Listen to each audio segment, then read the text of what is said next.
What's going on, everyone? Welcome back. Today I'm going to be starting a new series, and that is going to be Paladins News. Now, I haven't really seen any Paladins News channels.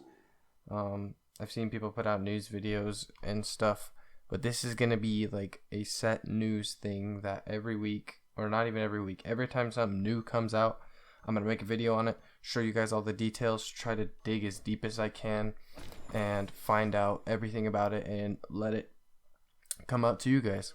So today we're going to be talking on regards of hi-rez and everything that happened there.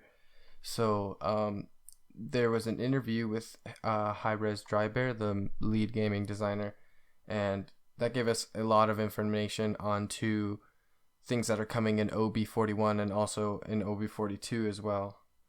And in this video I'm going to explain to you everything that happened. So first we're going to start out with the new content. All of this is found on Reddit, on the r/Paladins page. I'll leave that linked in the description so you guys can go check it out.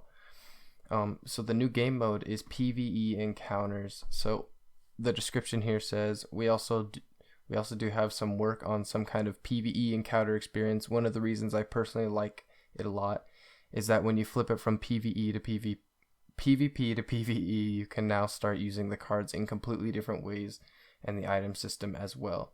So in my survey, if you guys watched my last survey video, if you didn't watch it, click on the screen right here and you can go watch it. But if you guys didn't watch my last survey video, some guy actually commented, you probably can't see it in the video, but I can throw it up on the screen now. Some guy commented he wants kind of a PvE thing, which is actually really interesting because now there's something coming for PvE. That's interesting.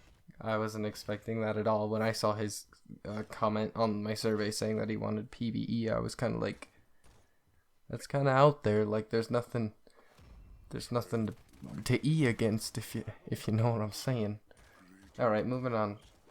A returning game mode called Survival. We're working on a new game mode. I can't talk today, alright, it's early. We're working on new game modes, of course. We do have a bit of a return of Survival, a 5-on-5 permadeath game mode. Now this sounds really interesting. This piqued my interest when I watched the interview video.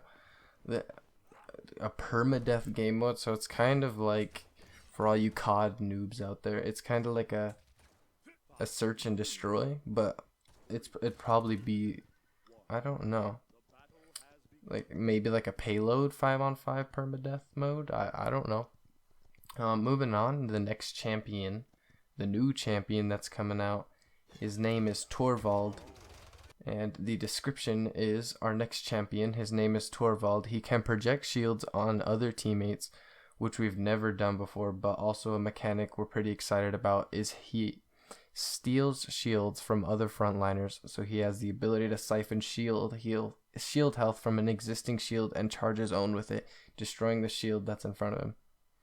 Now, this just sounds, when I read this, or when I heard him say it in the interview, this new champion is going to change the game, because right now there's no actual good way to take shields down, except if the whole team gets wrecker and they all aggro the shields, and that still takes quite a bit. That still is quite a long time to get your shield down. Having a character that can shield people from a distance, say like your flank's getting his ass beat, throw a shield. Maybe your Makoa, if you're playing double tank, that's all you. If you're playing Makoa, throw a shield on him, and then he could shield over you. It's just so many different things that could happen, and then also with his shield siphon, he could shield and then take away the other team's Fernando shield. Like, it's gonna change the game, amazingly change the game. So now we're gonna move on to the art side of things, and also at the end of the video there's going to be the future of esports with Paladins in this news video. It's going to be kind of long. Most of them won't be this long, but this is covering the whole hi-rez dealio that happened, so that's why it's going to be kind of long.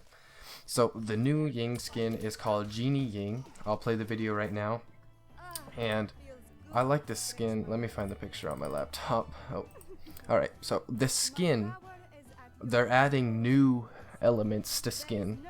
So if you look in the video, I'll also throw up the concept art after. She has 2 different weapons you can get for this genie skin. Phone vibrates. Rip. But so the first one has like these blue wavy things, and then the second one has pink feathers. That's my best description. But if you look at the concept art, I'll probably have it on the screen by now. It has different renditions of it. And also another thing that kind of piqued my interest, if you look at her actual like player model in the concept art, her weapon is green, but if you look at it on the left, it's blue. So that kind of raises the question as if she can also have different color variables for it, and then also she has 4 different heads. And then moving right on, this goes into the next. Oh, also the Ying Genie skin comes out in patch OB41, which is in like a week, when the new map comes out. So moving on, the new Victor skin, which is called Code Green. Now this skin is amazing. Like I love this skin so much. Like I want this skin, even though I don't play Victor. I want this skin because it's just so amazing. So this one doesn't have a video, just concept art. So the concept art here, you can see he has 5 different player models. 5 different player models.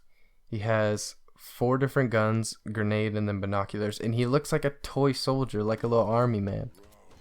Like, props to hi-rez and their art division, because this is something special. Like, this has got me going places.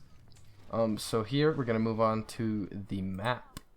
So I'll go ahead and play the video for you guys. And when I saw the video for it, when I was watching hi-rez and the video popped up, I was like squirting everywhere. Like this map is amazing, and I can't believe I'm so happy that they're putting a map like this in Paladins, because it's just amazing. Like there's so many different features to it. There's like different levels, all that stuff. It's more close quarters, which I kind of like, because most of the maps in the game right now are kind of, there's probably one in this, like I haven't seen the whole map, but there's always one point where it's a super long stretch, and there's long distance fighting, which is, some people might like, you know, but I like short. I like close quarter combat. I'm a hi-rez player. I like putting fire on people. So after the video ends, it probably already has, I'm just voicing over this right now, I'll probably put some pictures up, depending on my favorite picture out of all these pictures. They have a fireplace in the map, so if you ever see me doing some gameplay on this video, you know where I'm gonna be at. I'm gonna be there at the fireplace.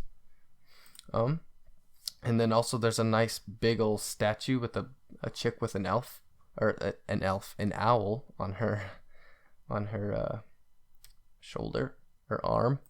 But also another thing I like about this map is how kind of the trees are overgrown in it. Like if you look on the map, it has that one like wizard tower thingy mabob with the trees coming through it in the roots. I really like that. I enjoy that a lot.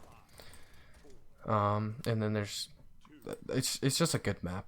It's a really good map, and in my opinion, I love this map a lot. So for the last little part of the video here, we're gonna go into the future of esports and Paladins. Now, when I saw this excited me a lot. I don't think it was on the hi-rez, but I saw it on Discord, on the r/Paladins Discord.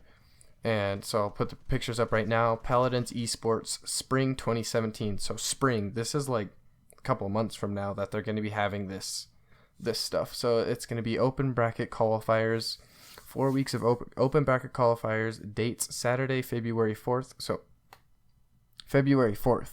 I didn't even read this before what I just said. So they're starting this next month on the 4th. Is when the next Paladins esports is going to be. So that makes me very excited. I love watching Paladins esports and all that stuff. It makes me very happy.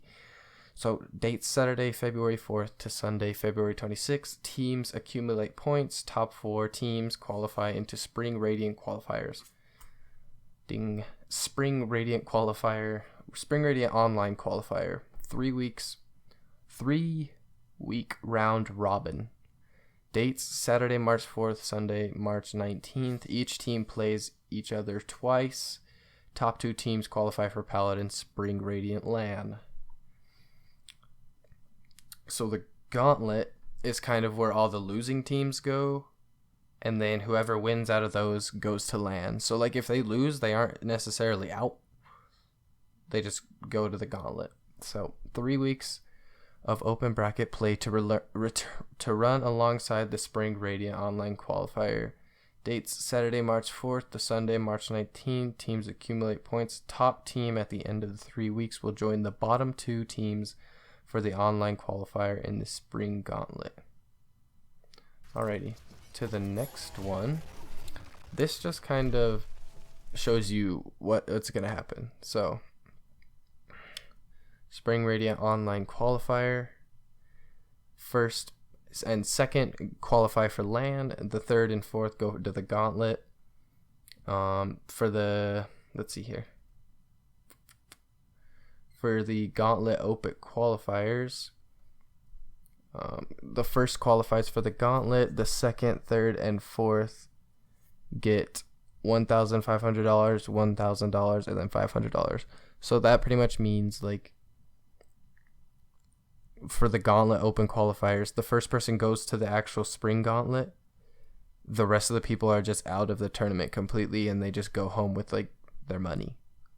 And then the Paladin Spring Gauntlet first qualifies for LAN, and then the second gets $2,500, $2,000, and then they go home.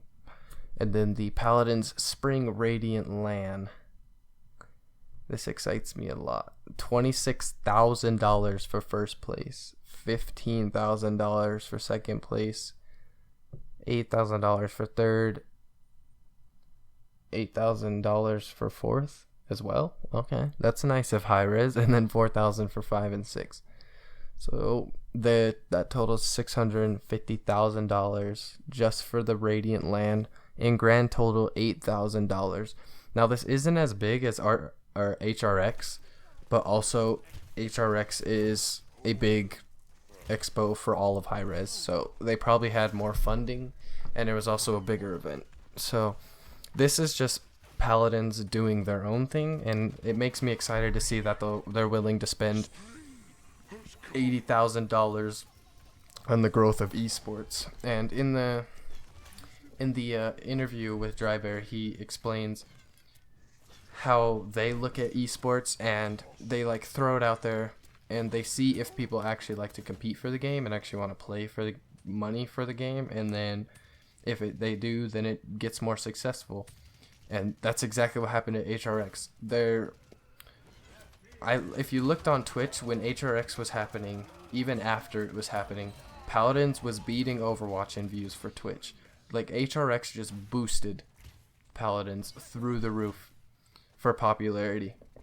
And this just backs it up. Like, they're willing to throw $80,000 back into the game, or back into like esports a month later from HRX.